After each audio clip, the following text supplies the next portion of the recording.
الحمد لله الذي لم يزل عالما قديرا حيا قيوما سميعا بصيرا. اللهم صل على محمد وعلى آل محمد كما ترضى. أعوذ بالله العظيم وبوجهه الكريم والسلطان القديم من الشيطان الرجيم من همزه ونفخه ونفخه. بسم الله الرحمن الرحيم.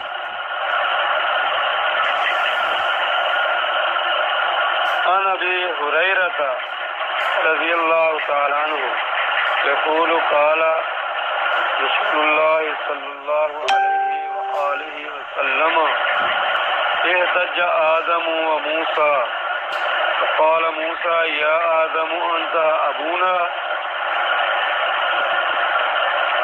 خيبتنا وأخرجتنا من الجنة فقال له آدم أنت اصطفاك الله بكلامه وقتلك بيده فتلوموني على أمر قدره الله علي قبل أن يخلقني ب40 سنة.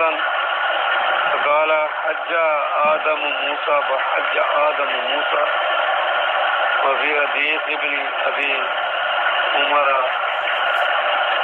وابن عبدة فقال أحدهما خط وقال الآخر كتب لك التوراة بيده.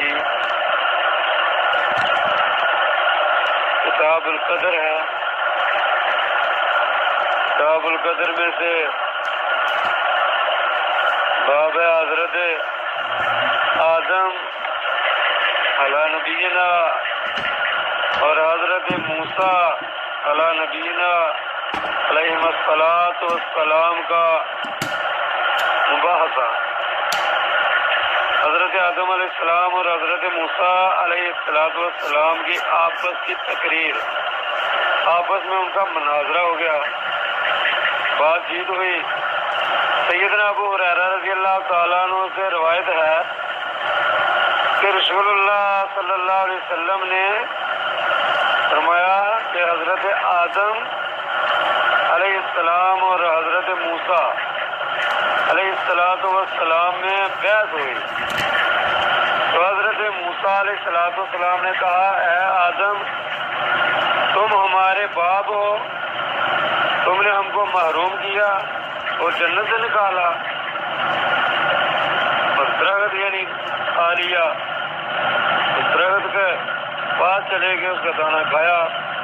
تو حضرت آدم علیہ السلام نے کہا کہ تم موسیٰ علیہ السلام ہو نا، تم کو اللہ تعالیٰ نے اپنے کلام سے خاص کیا اور تورات تمہارے واسطے اپنے ہاتھ سے لکھی، تم مجھ کو تانا دیتے ہو اس کام پر جو اللہ تعالیٰ نے میری قسمت میں میری پیدائش سے 40 برس پہلے لکھ دیا تھا. رسول اللہ صلی اللہ علیہ وسلم نے فرمایا کہ آدم علیہ السلام بیعت میں غالب آئے موسیٰ علیہ السلام پر. اللہ تبارک و تعالیٰ نے قرآن شریف کو اپنے ہاتھ سے لکھا. اس مقام پر اہل حدیث کا یہ مذہب ہے کہ اللہ تعالیٰ کے دونوں ہاتھ ہیں، دونوں دائیں ہیں اور ہاتھ اپنے ظاہری معنی پر معمول ہیں. امام ابو حنیفہ رحمۃ اللہ علیہ نے فقہ اکبر میں کہا کہ ہاتھ کی طویل نعمت اور قدرت سے نہ کریں گے کیونکہ یہ قدری اور معتزلہ کا قول ہے. امام نووی رحمۃ اللہ علیہ نے جو کہا کہ اس کا ظاہر مراد نہیں تو ظاہر متعارف مقصود ہے، یعنی جسمانی ہاتھ جیسا ہمارا ہاتھ ہے یہ بے شک مراد نہیں، کیونکہ اللہ تعالیٰ کی ذات اور صفت کی کسی مخلوق کی ذات اور صفت کے مشابہ نہیں ہو سکتی. اور یہ مطلب نہیں کہ ظاہر معنی لغوی مراد نہیں ہے، اس لیے کہ اگر ظاہر معنی لغوی مراد نہ ہو تو تعبیر کرنے والوں میں اور اہل حدیث میں کوئی فرق باقی نہیں رہتا. اور بہت ائمہ حدیث نے تصریح کر دیا کہ تمام صفات الہی اپنے ظاہر پر معمول ہیں. تو ید کا ترجمہ ہاتھ سے اور وجہ کا ترجمہ منہ سے اور عین ان کا ترجمہ آنکھ سے اور قدم ان کا پاؤں سے کر سکتے ہیں. اور نہیں اطلاق کیا اس میں مگر کہ اس جاہل نے جو معاند ہے اور غور نہیں کرتا. سلف صالحین جو تھے ان کے اقوال میں، اور ہم نے اس مسئلہ کو کہتے ہیں کہ مفصل کتاب الانتہا الاستفاء میں جو ہے بیان کیا ہے. قاضی اعجاز رحمۃ اللہ علیہ نے کہا کہ یہ مباحثہ اپنے ظاہر پر معمول ہے، اور شاید یہ دونوں پیغمبر ایک جمع ہوئے ہوں. اور حدیث معراج میں جناب رسول اللہ صلی اللہ علیہ وسلم کی ملاقات پیغمبروں سے ثابت ہے. آسمان میں اور بیت المقدس میں جہاں اللہ کے پاک علیہ الصلوۃ والسلام نے جو ہے امامت بھی کروائی تھی.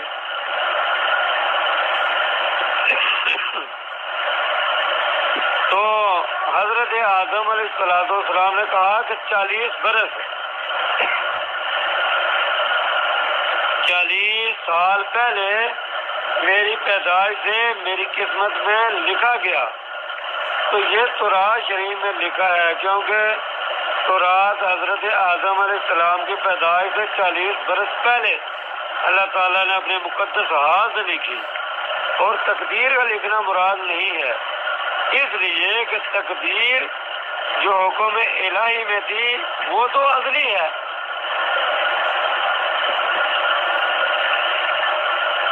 سیدنا ابو ہریرہ رضی اللہ تعالیٰ عنہ سے روایت ہے کہ رسول اللہ صلی اللہ علیہ وسلم نے فرمایا آدم علیہ السلام غالب ہوئے موسیٰ علیہ السلام پر.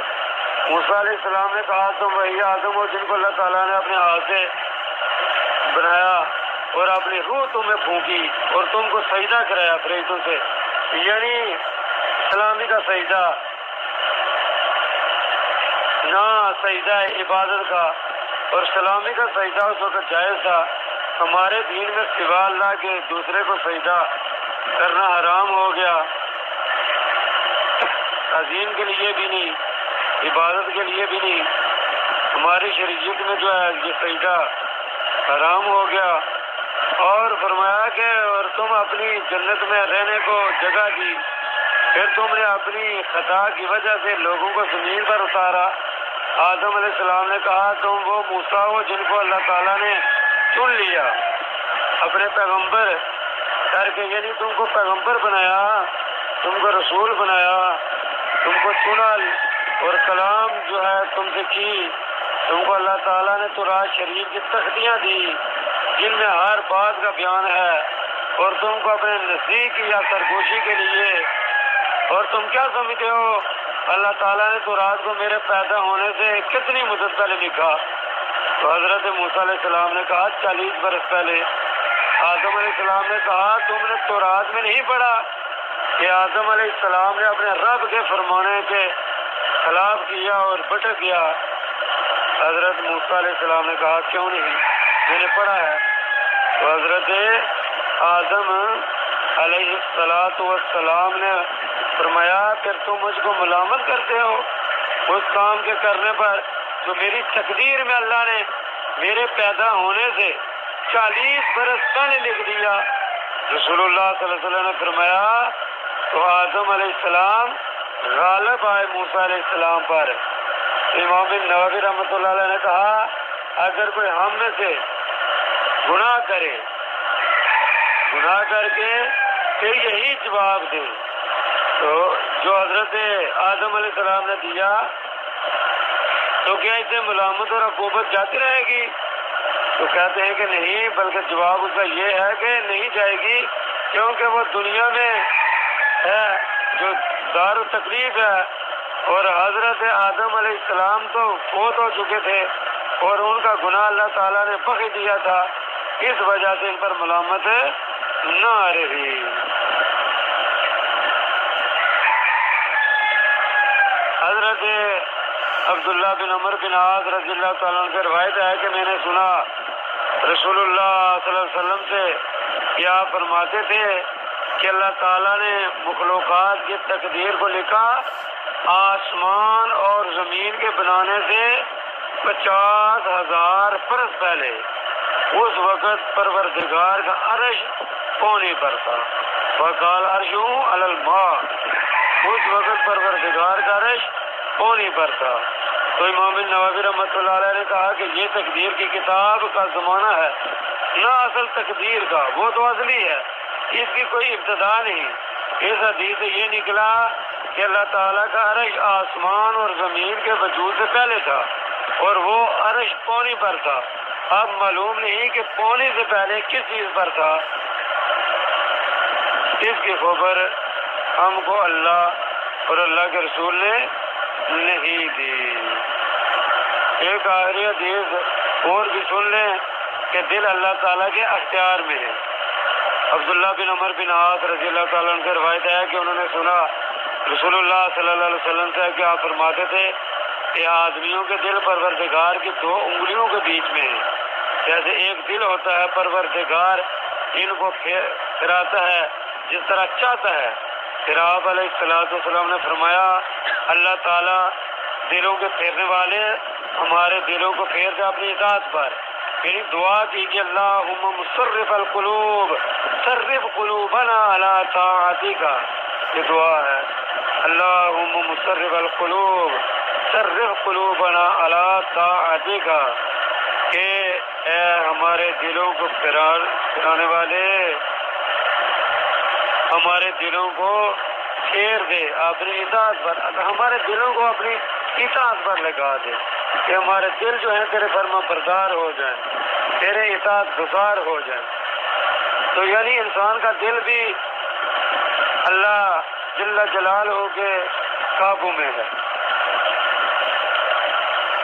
انسان کا دل جو ہے یہ انسان کے اپنے قابو میں نہیں ہے، وہ یہ اللہ کریم کے ہاتھ میں ہے۔ وہ چاہتا ہے تو ہدایت کی راہ پر لگا دیتا ہے، اور چاہتا ہے تو جو ہے گمراہی کی طرف جو ہے دل کو پھیر دیتا ہے۔ غرض یہ ہے کہ دل کا خیال بھی اللہ تعالیٰ کی طرف سے ہے، عمل کا تو کیا ذکر ہے۔ اللہ تعالیٰ قرآن مجید میں فرماتے ہیں کہ تم کسی کام کو چاہتے ہوئے بھی نہیں کر سکتے جب تک اللہ تعالیٰ نہ چاہے۔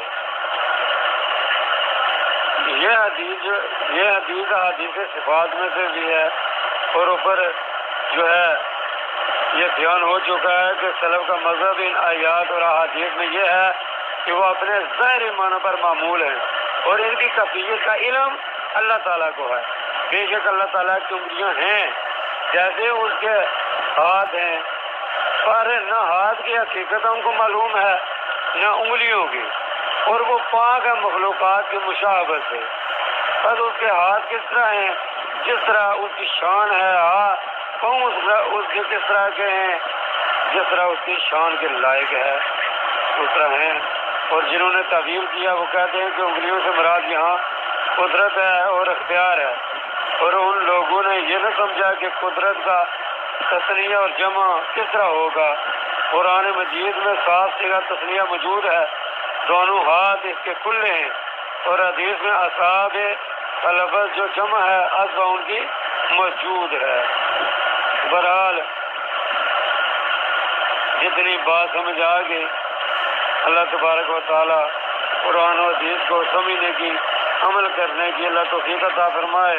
اور یہ دعا ہے کہ اللہم مصرف قلوبنا صرف قلوبنا علی طاعتک، یا اللہ ہمارے دل جو ہیں وہ اپنی اطاعت کی طرف جو پھیرنا، ہمارے جو دل ہیں اپنی اطاعت پر لگا دینا، ہمارے جسم کو ہمارے دل کو یا اللہ تو اپنی اطاعت پر لگا دے۔ اللہ تبارک و تعالی جو ہے ہمارا جینا ہمارا مرنا جو ہے یہ اسلام پر کر دے۔ سبحان ربک رب العزت عما یصفون وسلام علی المرسلین والحمد للہ رب العالمین۔ الحمد للہ الذی لم یزل عالما قدیرا حیا قیوما سمیعا بصیرا۔ اللهم صل على محمد وعلى آل محمد كما ترضى۔ أعوذ بالله العظيم